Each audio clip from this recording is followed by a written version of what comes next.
Montreal Canadiens have a vacancy for the general manager position, and there are some candidates who have presented themselves. A short list. Renaud Lavoie, I believe, was tweeting about it. Pierre Lebrun has also written about it for a publication that is not the Montreal Gazette, but I happen to work for. Let's go through some of the names. Emily Castonguay, the agent, Danielle Sauvageau, Mathieu Darche, who appears to be a favorite, Roberto Luongo, who knows a thing or two about GMing with Team Canada, Patrick Waugh. I don't know if you guys know who that is. Kent Hughes is a name that's been thrown out there as well. Danielle Briere, Marc Denis. I think Stéphane Quintal's name has been mentioned as well. There are some candidates, male and female, for the GM position for the Montreal Canadiens. I'd like to start with you, Andrew. Who do you think the Montreal Canadiens will end up hiring as their general manager? Give me a name.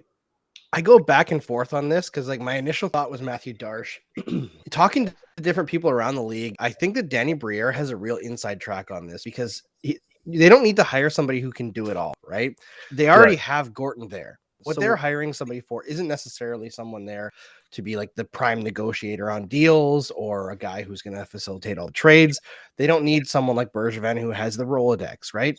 They're hiring somebody who's going to be a manager, right? His primary job, or their primary job, if they hire Emily Castonguay or anyone else in the female side of things, if they have other candidates in there, is going to be relating to the players and managing, putting out fires, managing that team, right? And I think Danny Briere is a guy who has been here with expectations, which, no offense to Mathieu Darche, there were not high expectations when he was a Montreal Canadien. Danny Briere has been here, had expectations, and, failed to live up to them. Not all his own fault. He had some conflicts with the coach at the time, which are written about in his book. But I think he understands the market better than most people do.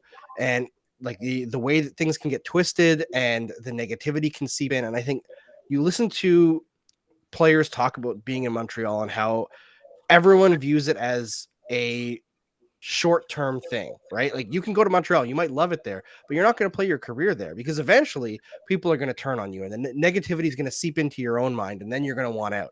Max Pacioretty spoke about it recently on a podcast on the Steve Dangle Podcast Network, right? So that has to change. And I think Danny Briere is a guy who can go into there with the mindset of, we need to insulate these players, stop that negativity from coming in these doors. When you come into the Bell Center or the Bell Sports Complex in Pursuart, that negativity doesn't enter these walls. We're not reading critiques of our play. We're looking at things internally only.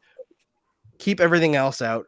Keep guys wanting to be here. Establish a way of doing things that makes players happy, makes people want to be here. Because let's face it, the Canadiens have not done a good job selling themselves to unrestricted free agents or their own free agents, frankly. They got Tyler Toffoli recently, but that was because it was a flat cap, and he didn't get the offer. Vancouver fumbled the bag. Yeah, Vancouver flat out forgot to make an offer. They got super lucky. And that contract is stupendous. It's fantastic work by Marc Bergevin, but it did also kind of fall into his lap. I think Briere is a guy who can change things that way here. Even if he was the only guy, if there was no Gorton, he wouldn't be on my list. He's not experienced enough. But I think in the role that they have created, he's perfect. I think to be GM of the Montreal Canadiens with no experience whatsoever as a general manager in this league is a big job. None of these guys have experience. The guy who has the closest to experience is Mathieu Darche, which is why he's my pick as the director of hockey operations under Julian McKenzie.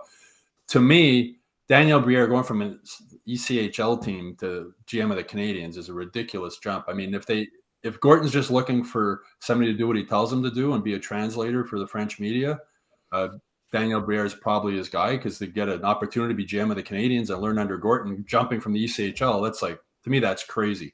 That's why I think Mathieu Darche is the most qualified guy for this job. He's well respected. A lot of being a GM in the NHL is also having relationships with the other GMs and knowing the other GMs. And Darche is, from his management position, I spoke with Darche just before COVID hit 2 years ago. I had about an hour conversation with Darche when I was in Tampa with the Canadiens.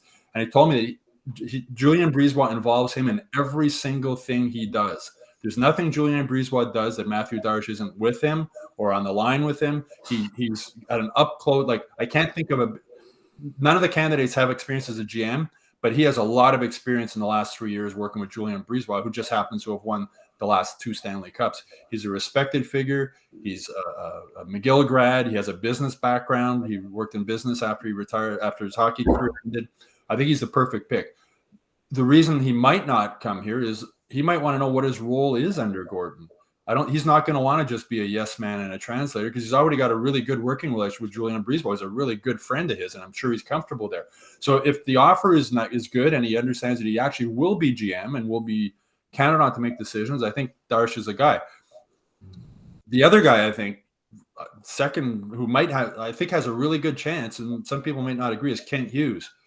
Kent Hughes and Jeff Gorton have a long relationship going back to the time in Boston. When Gorton was assistant GM with the Bruins, and Kent Hughes has been in Boston for a long time. They're friends. It's another perspective, and Gorton spoke about that when he was hired, how he might look. He mentioned 2 or 3 times how he might look for a player agent. Not once, 2 or 3 times, which make me that day thinking he's got a player agent in mind. Kent Hughes has a Montreal background, grew up on the West Island.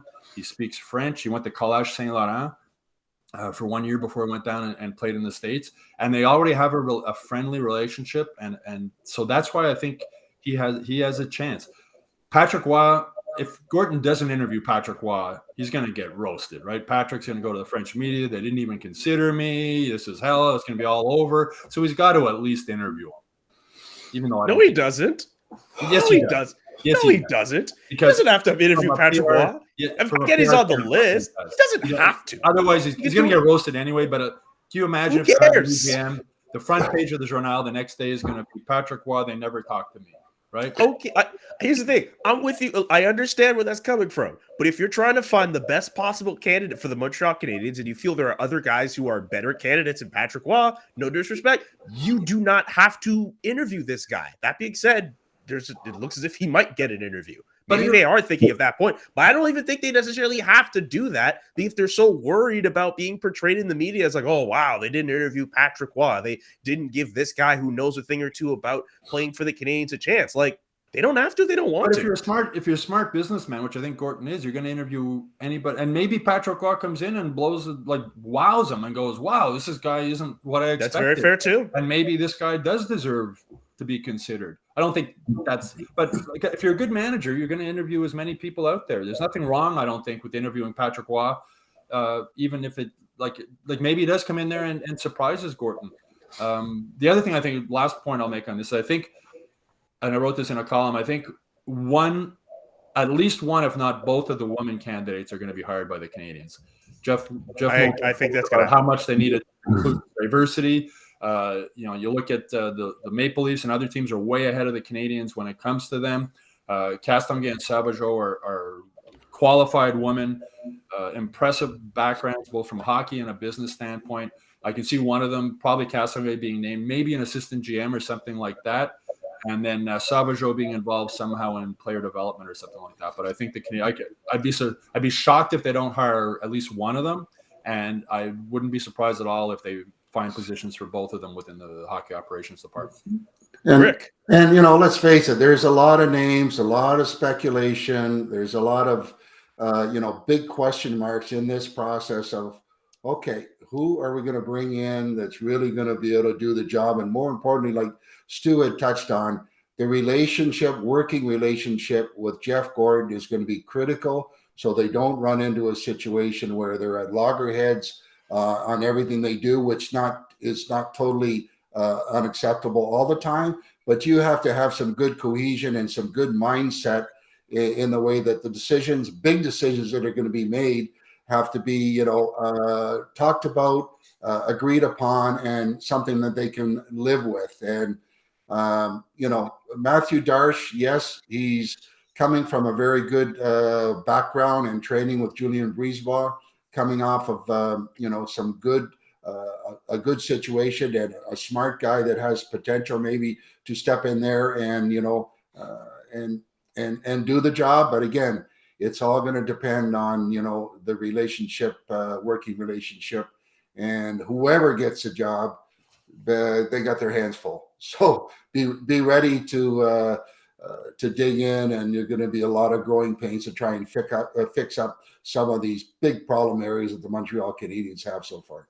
To be a GM in the NHL today, you have to wear a lot of different hats. Like Matthew Darche was heavily involved in the NHLPA as a player, so he understands how that side works.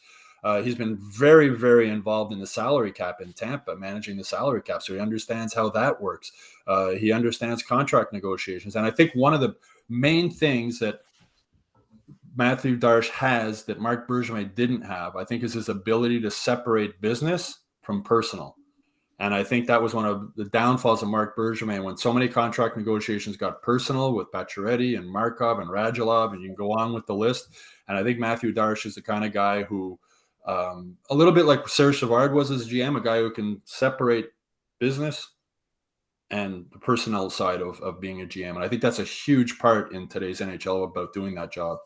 Before we, I don't know if Berkshire, if you had any final thoughts, I just want to go to Rick real quick, just because you did make the point that the Canadiens' next GM is going to have their hands full. And you did kind of mention Mathieu Darche.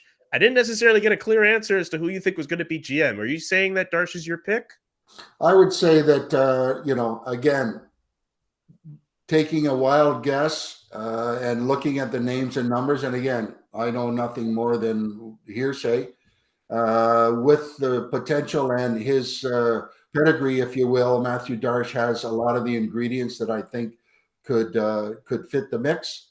But listen, there's going to be a lot of conversations that are going to be going on, and it would be really interesting to see what their real feelings are for what type of personnel they want to have in the organization to represent the Montreal Canadiens. Because this is a huge, huge move. And some people are going to like it, some people are going to hate it. But the bottom line is you got to get results, and let's get going, because they got to get something going on a little more of a positive than what we've seen to date.